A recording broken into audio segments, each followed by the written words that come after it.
Dos, tres, cuatro, cinco. All right.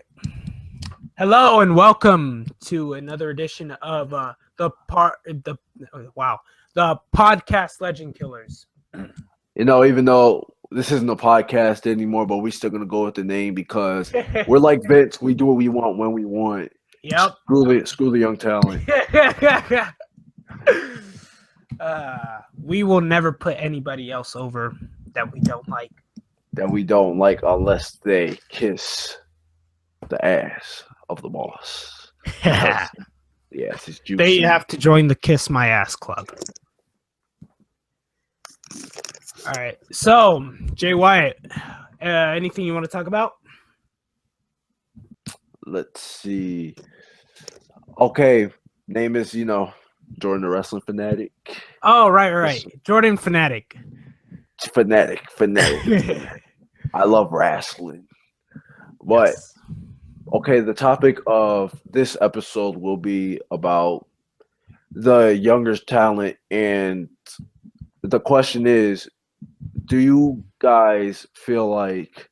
Well, it's not even really a question. It's more of a obvious statement that we feel like. Do you guys feel like the younger talent is like, no, they are being misused, but do you feel like WWE has an inability to put their young talent over? And the question is, like, it's not why aren't they getting pushed? It's a matter of when, if, and like how in ways they could be pushed, and why. And there is a why. It's why isn't Vince, Kevin Dunn, and the WWE creative team not taking consideration, like, despite like how low their ratings are right now, and right, like I'm not gonna say merchandise sales because Cena has that on lockdown, Kevin Owens has that on lockdown. Like, it's all a matter of ratings, and why WWE doesn't really care about ratings the way that they used to care about ratings. right. Okay, so who's a prime example of somebody that WWE is misusing right now? The number one pick for most misused wrestler in the WWE right now. I'm sorry, most misused superstar in the WWE right now. Obviously, has to be. I gotta say Cesaro. Okay. Most over wrestler in the business right now. Mm-hmm. And they decided to keep him in mid-card hell. For what reason? I don't know. I can't understand it. The only reason I can see is when they gave him the spotlight to speak on the mic using nothing but his own creative control, and he kind of botched by saying these 4 ropes instead of these 4 corners, which is like something that I can easily look over. Like, look at based on his amazing ring talent. Oh yeah, which overshadows like his mic skills completely. Yeah. By the way, did you happen to catch his match with Roman Reigns a couple of weeks ago? I've seen that. Yeah, that was such a good match. Like, I remember one of my favorite spots of that match was Cesaro was doing a freaking cartwheel on the ropes. Yeah. Yeah, couldn't be any more impressive. Like, doesn't make any sense why he's not getting pushed right now. I mean, he started the Cesaro section. I should say the crowd started the Cesaro section, but it's still pointing mainly at him. The first time they came up with the sign Cesaro section, security guards in the crowd were taking down the signs for God knows what reason, saying that orders from up top.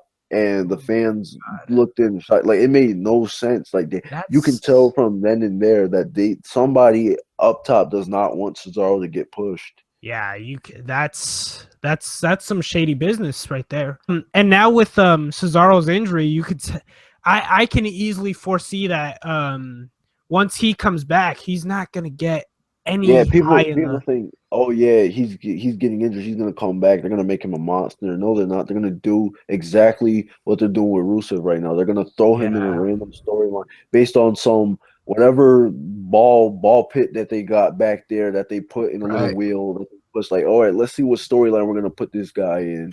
right. Yeah. And yeah, On top of that, it's not just that, it's just how I feel like WWE has an inability on booking their characters right.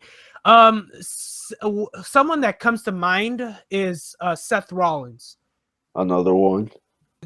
God-given superior athlete, great mic worker when given the right material, but the man was just a horrible champion.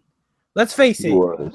every match that he had, with exceptions of a few, at least 75% of those matches ended up with the screwy finish. He was a paper champion.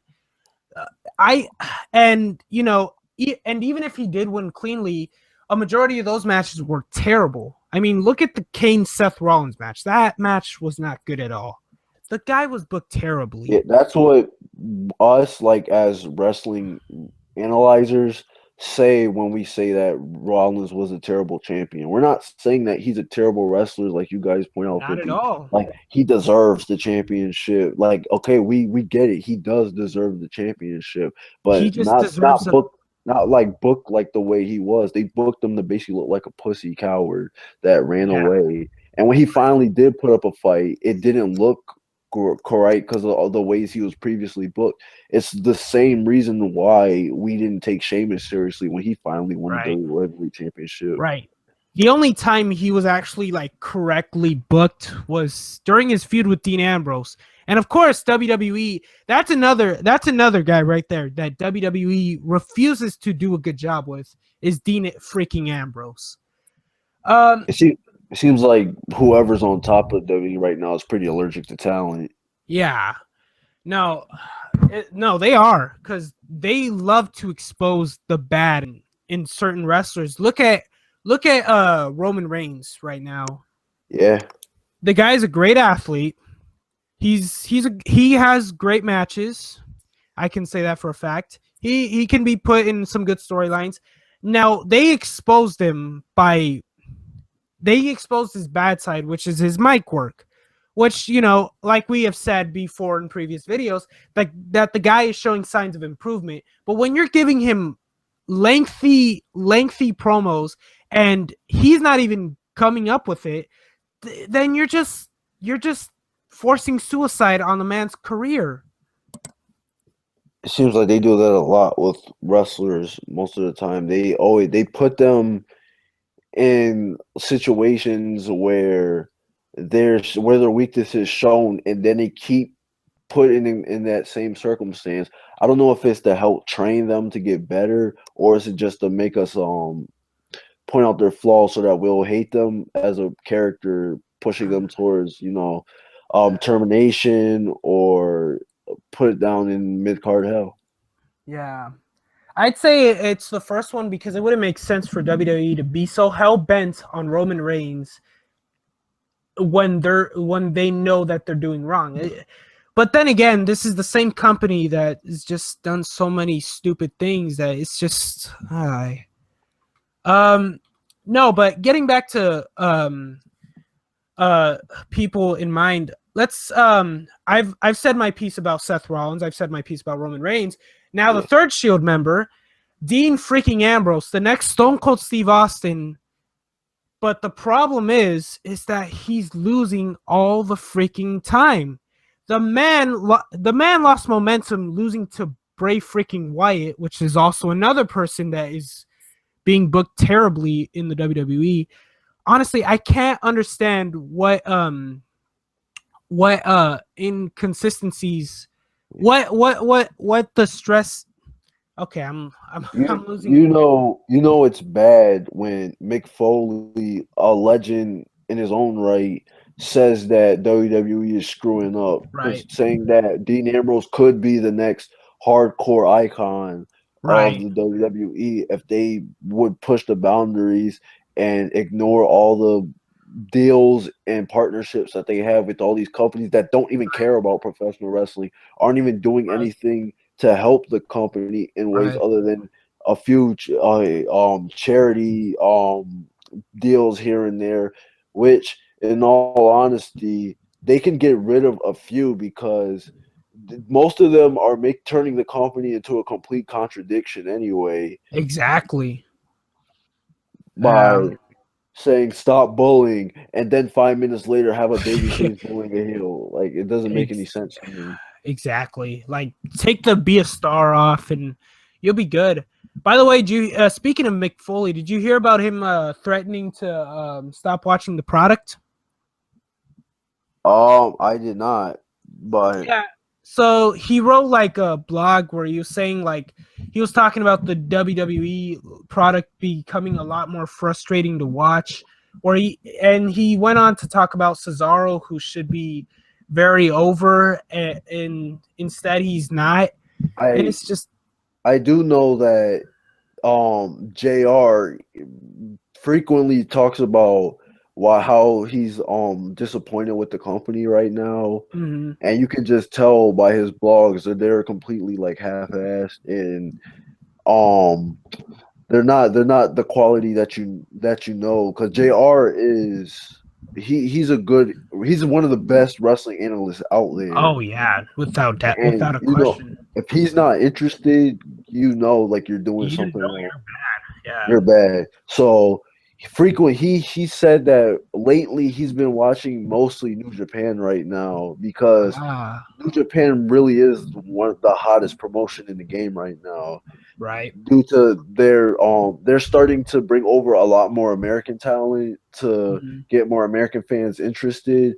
So they're close. It's bad when two wrestlers that can't even speak the same language show more chemistry than two wrestlers that can speak the same language. That is just messed up. That is so ironic and it's sad. I wouldn't be shocked. But anyway, last year brought over JR and Matt Stryker for commentary for the first ever televised New Japan Wrestle Kingdom in the United States, where JR and Matt Stryker put on better commentary than I've seen Michael Cole and Jerry Lawler and JBO put over in a long time. Yeah, something's wrong with that commentary team. And it's not the fact Michael Cole, Lawler, and JBO are all exceptional, like phenomenal commentators. It's the fact that they have a certain little somebody in their ear telling Yeah, them to screaming. plug yeah, plug the WWE network, plug the WWE app every 5 minutes, talk about Right.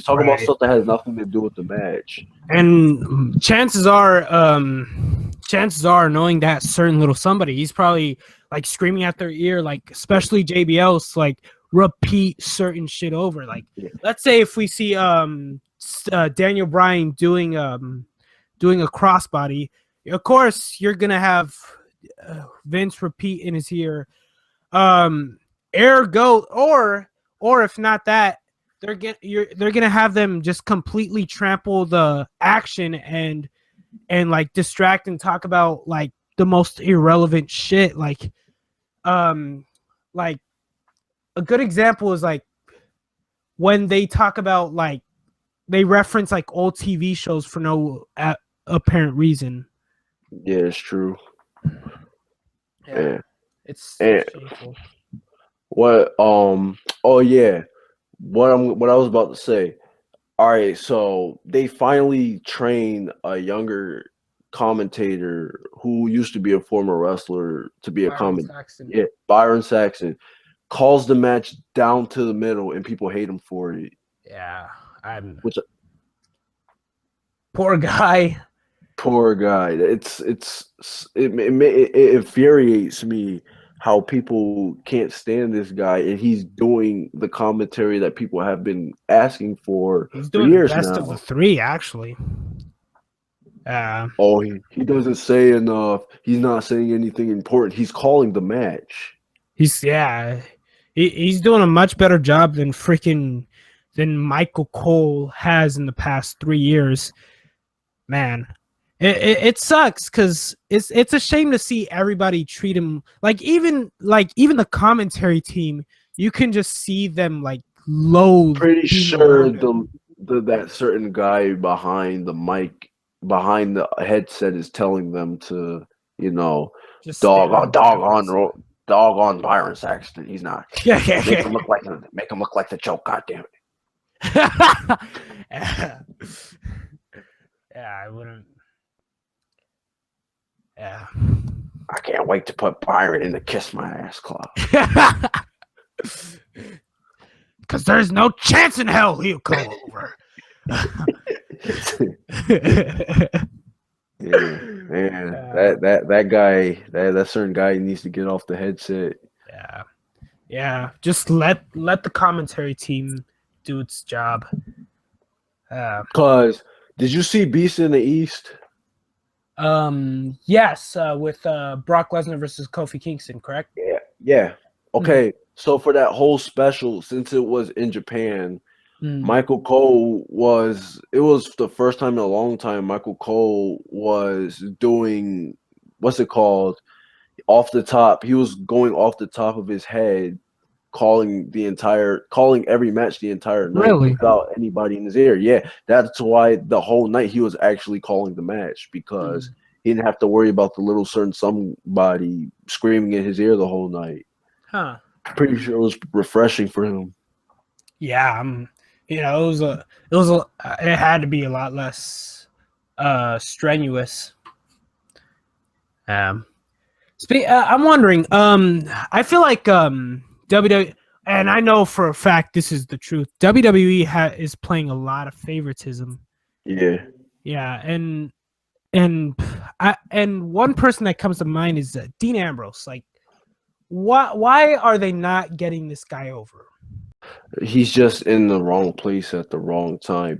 Coming from CZW, which is everybody knows it's the most hardcore wrestling promotion right now in the United States. Like that's popular because they have the most gruesome death matches that I can think of. I see. That are, actually televised on iPay-per-view. These guys are getting paid lot like more money than most wrestling promotions give them. So Dean Ambrose coming from there as John Moxley, putting on participating in some of those death matches, which is why Mick Foley said he could be the next hardcore icon if they use him correctly. Right. In the PG era, with like almost anything hardcore being banned now, like it's pretty much impossible for him to get over without those restrictions being lifted. I mean, you can't use any weapons to the head because going off of that, you can tell that the commentators want to put him over, at least to some extent, that he could be a really hardcore icon. Like you'll hear Byron Saxton like say, Dean Ambrose will gladly throw his body away to win this fight. And like they could do that if they wouldn't put so many restrictions. The guy. It's really impossible for a hardcore wrestler to get over in WWE in this era because there is nothing hardcore. They got TLC, they got Hell in a Cell, they got Elimination Chamber, but in all those matches, nothing is hardcore anymore. Nothing. Right. Yeah, there are. I mean, I guess like for the sake of loving a good table spot. The table spots, I'm a sucker for a table spot. Wow, I've said that 3 times now. I guess you like table spots. Yeah. Hey, if you could be thirsty for likes, I could be thirsty for table spots. Oh yeah, let me just add a little advert, guys. I am still very, very parched for likes. I can't say this. I can't stress this enough. Like, guys, smash that like button no matter what. If you're just waking up, going to sleep, it doesn't matter. Just smash that like button. Like, no, smash that like button like you just like he just found a $100 50-inch TV on Black Friday. Yes, the man has to pay an extra nickel to the WWE network, for crying out loud. Just give the man an extra like button. Give me an extra like. I can't stress that enough. I was gonna use that nickel for the bus because I'm not driving as of right now due to disclosed reasons. But yeah, I need those nickels. But they keep taking them from me. So please, I'm very depressed right now. Help my life over with those likes. Please smash it. And also, be sure to share this video on all the social networks, on Twitter, Facebook, Instagram, maybe even LinkedIn. I might turn this into a business. That's if I'm thirsty enough. But please, I can't stress it enough. Hit the like button. Yep. Now.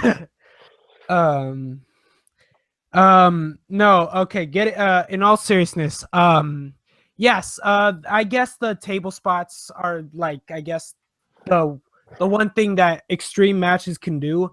But I think if they take things in moderation, because here's the thing, WWE does not know how to have organization in this day and age. They like to run everything to the ground, and I sound like a broken record because a lot of podcasts will tell you that WWE does not know how to take things in moderation. But if they did, here's the thing: we could see chair shots to the heads every now and again.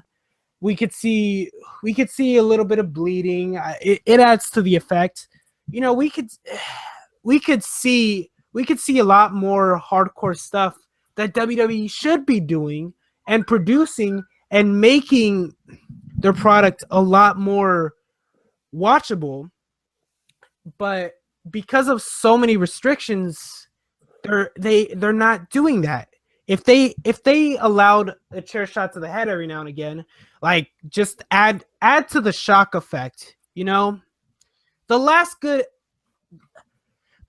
Extreme Rules match I remember was CM Punk versus Chris Jericho in the Chicago Street Fight.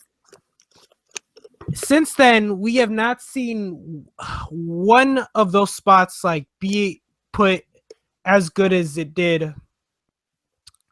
We have not seen the fire extinguisher. We have not seen the kendo sticks being swung around. You know, WWE should be doing a lot of that stuff with Dean Ambrose.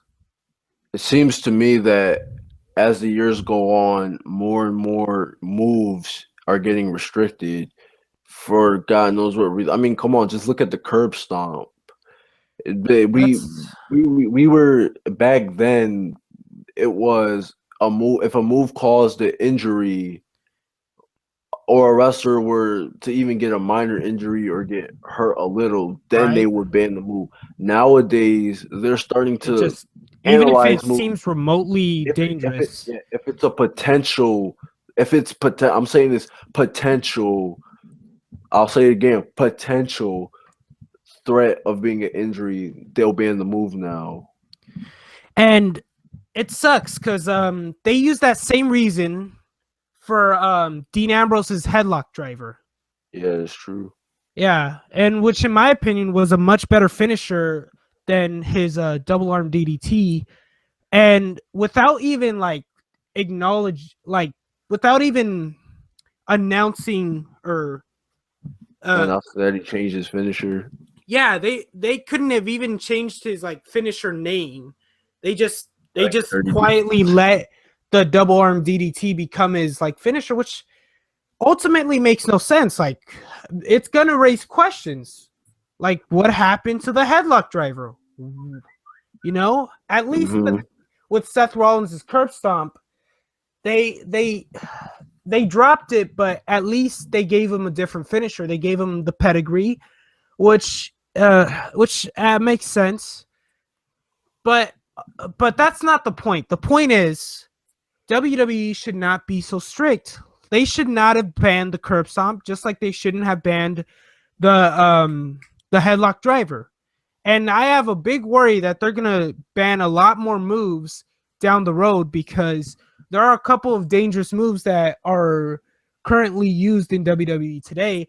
But for some reason, even though they have not injured anybody, WWE is still gonna find a reason to stop them. And that's what I feel. I feel like Vince is done with the whole wrestling aspect of the WWE. He really, you can tell he always wanted WWE to be like a sitcom or a movie. Right. Hence why he's been trying so hard to make WWE films a thing because he's trying to make his wrestlers actors. But the problem is he doesn't know. He does his company doesn't have direction on there. It's a wrestling company. It's not a movie business. It shouldn't And be anything else. he would have had a lot more money right now had he just stuck to what he was good at and We're made and kept tuning in for wrestling, not for exactly. straight to DVD movies. He's only had like one of his films go to movies, and that was what was it, The Call with Halle Berry, and the only reason why it went to the movie theater is because it had Halle Berry in Halle it. Berry. God Exactly. knows how they got Halle Berry to play in that movie, but I'm pretty sure it took a huge chunk of the company's money that they could have used for something else. Right. And they could have used that money for, I don't know, maybe let's say a new set for an arena. Like seriously, WWE is just horrible with Like their the decisions. okay, so let me put a comparison here. So there's Vince McMahon, chairman of the WWE. You got Antonio Inoki, who is the former chairman of New Japan Pro Wrestling. Both are seen as egotistical sons of bitches that will try new formats besides wrestling to try to get their stars into other parts of the media to try to I'd say make their company flourish, make it more well known to the public. Right. So Vince over the past what was it? It's been 30 years has tried multiple different styles of media to put in a pro wrestling. He's had WWE films, he's had the XFL, and he even had UFC by placing Ken Shamrock with the deal with UFC to Right. get in. Yeah, and then Ken Shamrock became an actual UFC fighter, left WWF, and went strictly to UFC. Now with New Japan Pro Wrestling, there was a large amount of Japanese stars that became MMA fighters as a thing of trying to integrate pro wrestling with mixed martial arts. Did not work at all. So Mhm.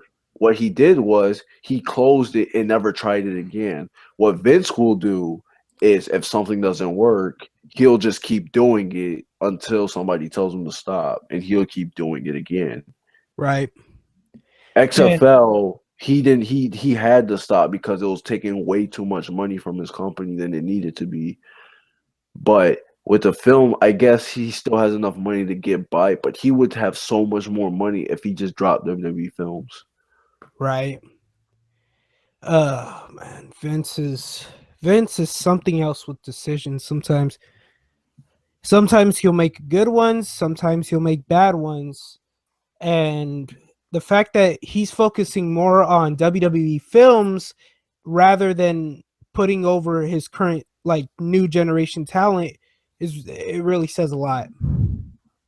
I mean, when he takes away his wrestlers, instead of giving them time off, like actual time off, instead of just giving them time off to playing another movie that's gonna go straight to DVD that about like well, I say 1,000 people are gonna watch just because grandma goes there, like thinks, oh, this is gonna be a good movie, buys Maybe it for even less. yeah, yeah. So like those movies are just a complete waste of money. I haven't not seen one good WWE film that like stuck out to me. I haven't seen any WWE films per the okay, the Marine was the last good movie, the last movie that I seen that was remotely good. Everything else other than that was 12 rounds was pretty decent as well, hmm. but everything other than that was garbage, and more garbage. Like Sting. that it's pretty when you watch it, it's pretty understandable why it didn't make it to the movie theaters. Now that you mention it, I really wonder why they haven't like pulled in The Rock for like a movie. Too much money. Probably. You want to know why? Because Why? he makes more money than anybody in the WWE, including Vince Yeah, himself. I wouldn't be shocked. Yeah, I know that for a fact. Um, you yeah, but getting back to it, I think I think WWE really has a problem with their new generation, and it sucks because we were talking about this off air, and you brought out some really good points. You talked about Dolph Ziggler, when he debuted in 2009 or 2006. Dolph Ziggler, what if you want to be technical about it, now this man is a mid carder. You will never see this man as a future talent. Like, he is not a credible character to be a WWE champion because WWE has ruined that. And they really need to figure out how to fix the problems that they're making. Like, they need to figure out how to fix Roman Reigns if they're so hell bent on making him the face of the company. They need to figure out, there's a lot of point is they need to figure out what they want to do with their new generation of talent. Yeah, and this is the example that I was using when I was talking about Undertaker and Kane Brothers Destruction versus the Wyatt family. Right. Okay, the thing, because I'm on wrestling forums a lot because I love wrestling that much. I live. I'm about this life, guys. I'm about this life. Anyway, I'm on the forums. Guys are talking, saying that the number one thing that they always respond to me with when I ask them when is Bray Wyatt finally going to win a pay-per-view and get over as the new face of fear, as he keeps stating, their response is always, "Wait, just wait, and he's eventually going to get his push." My question is, how is he going to get this push after he keeps losing every single pay-per-view over and over and over again? This is destroying his momentum. I feel like WWE is not trying at all with Bray Wyatt. Like, you notice he doesn't even have any merch like selling. No, except the lamps. That's about it. Yeah, and I guess the mask Yeah, that Eric Rowan wears. I don't know. They're not even trying with Bray Wyatt, and he has a strong following of fans. Even in the that's Divas yeah. division, they're doing a terrible job. Look at look at the talent. People want Sasha Banks over. I want Becky Lynch over personally. Like, it's just it's weird. The number one diva that should be getting pushed right now is obviously Sasha Banks. Mm-hmm. Due to the huge following that she's gotten over her Oh yeah, her last match against Bayley at NXT Takeover Brooklyn, mm-hmm. and even when she though she hasn't been shown on TV for months and months on end, and her and Naomi have been very vocal about that on Twitter. The fans are still 100% behind her, want her to be on TV by chanting "We want Sasha," which is stopping her from becoming irrelevant. If it wasn't for the fans, Sasha Banks she probably would have gotten released by now because WWE does not know what to do with her. Right. Speaking of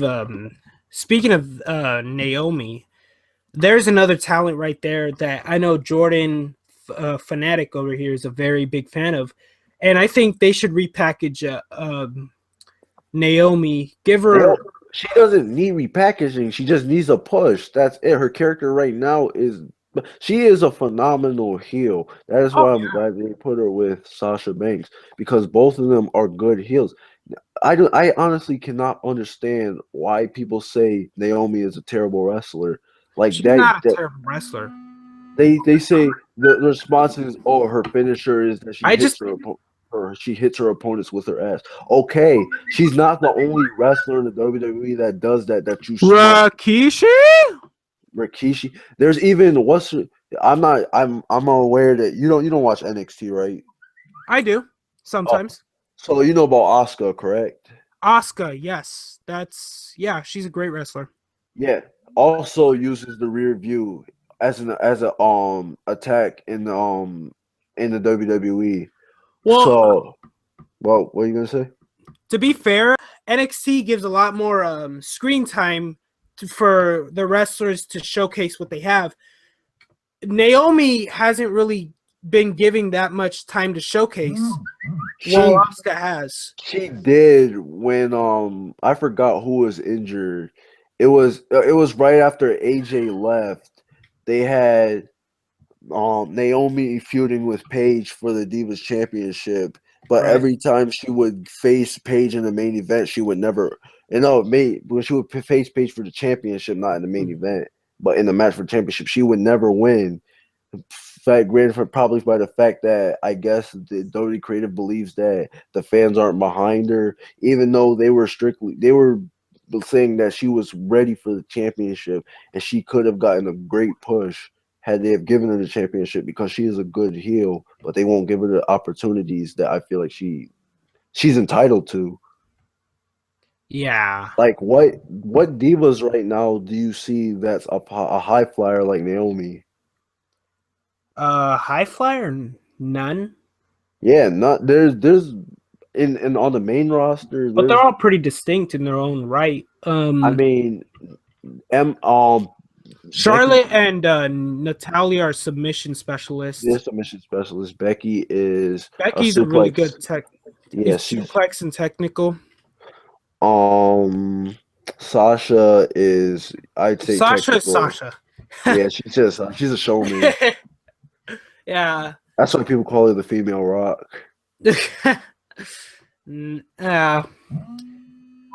No, but yeah, they're doing a horrible job with what they have right now.